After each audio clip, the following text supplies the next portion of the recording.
the question is timely, so I wanted to throw it out to you. Where do popes get their names from? Well, they pick them. This is actually the very first decision a pope makes after he becomes pope. The first decision is do you accept your election? And if he says yes, and he's already a bishop, bam, that moment he's the pope.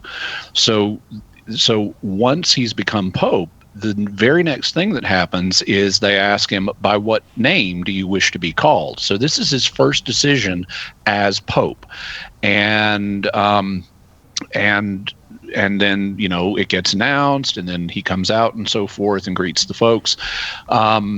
So that's where the names come from, if you interpret the question in one sense. But there are a couple of other senses that you could ask it in. One of them is, well, what's the source of the names? If the Pope himself picks it, where is he getting it from? And the answer is, these days, popes get their name typically from previous popes. And so they look back on who were the previous popes, who's someone that I would like to emulate, what message will be sent if I pick this pope's name rather than that pope's name, and they pick it from a previous pope. But not always. Now, originally, popes didn't have a papal name. You could argue Peter did, because Jesus changed his name, so he got his name from Jesus. His birth name was Simeon or Simon. But then Jesus called him Peter, and that's what other people called him. But then after Peter, they just kept their birth name. So like Pope Clement, he would have just been born Clement. And, Pope Linus, he would have just been born Linus. And so they took their name from whatever their parents had given them. Now, there were a few deviations from this in the first millennium. So that's between, that's the first 10 centuries up to the year 1000. There were a few. The first guy to pick a different papal name was named Mercurius. That was his birth name. But he didn't, it's reported, at least, I haven't seen a direct quote from him on this, but it's reported that he didn't feel it would be appropriate for the Christian world to be led by someone named Mercurius, because Mercury was the name of a Roman god. And so it's like, why is your Christian leader named after a pagan god? So he thought there was a problem with that, but not all popes have thought that, because there was a previous Pope Dionysius, and Dionysius was also a pagan god. So there have been popes with pagan god names. But Mercurius thought that was a bad idea, so he took the regnal name or papal name John. And he was the second person to have the name John, so he became known as Pope John II. There were a handful of others in the first 1,000 years of church history that did the same thing. But when the papal name custom really took hold was in the second millennium. Just before the year 1000, in 996, we had a gentleman take a special name as Pope, and thereafter, almost everybody did. I mean, basically, for 1,000 years, you had people picking a new name when they became pope, with like 3 exceptions in the 1500s that kept their birth names. But you might wonder, well, why would this happen at this point in time?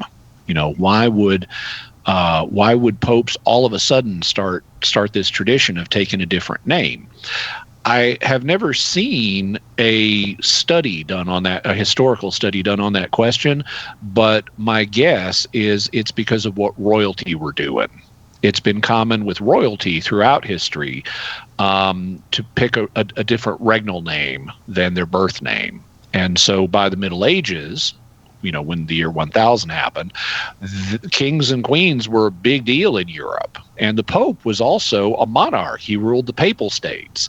And so and it seemed more like a person was more authoritative if they had a new name in their new office as Pope. And so it brought dignity to the office in that cultural context. And so I suspect that the naming conventions among European monarchs had an influence on popes taking new names. If that hypothesis is true, then we might expect that sometime in the third millennium, that custom may fall away because kings and queens are not a big deal now. The Pope does not have the papal states anymore.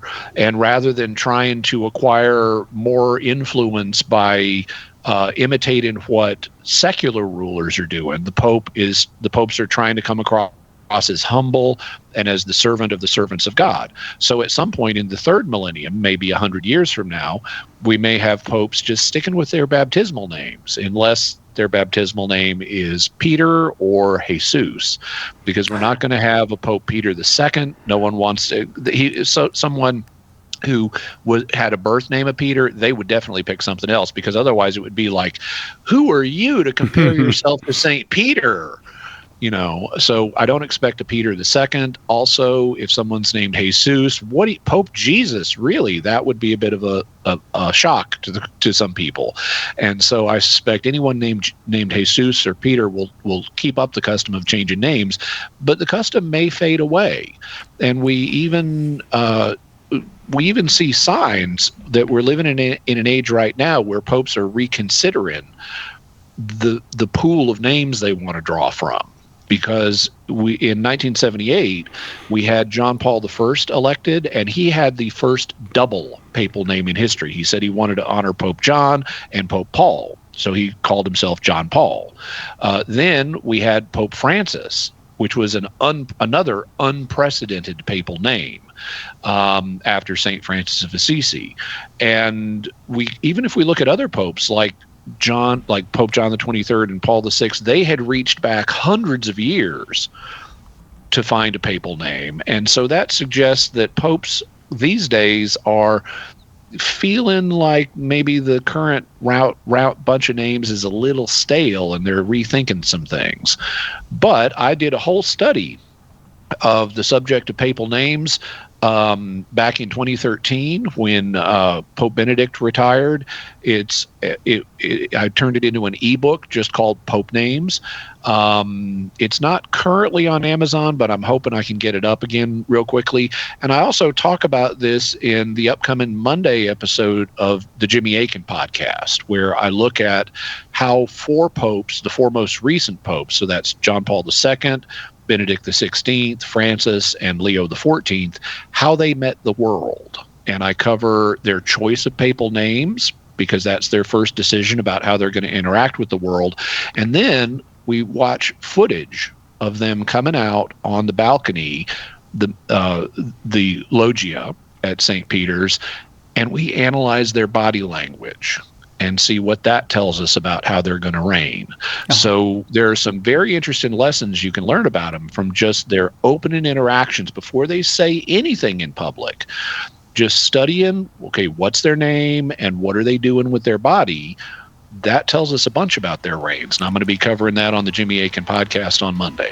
Very cool. David, I'm sorry you weren't able to stay on the line, but I hope you were listening and that answer was helpful to you.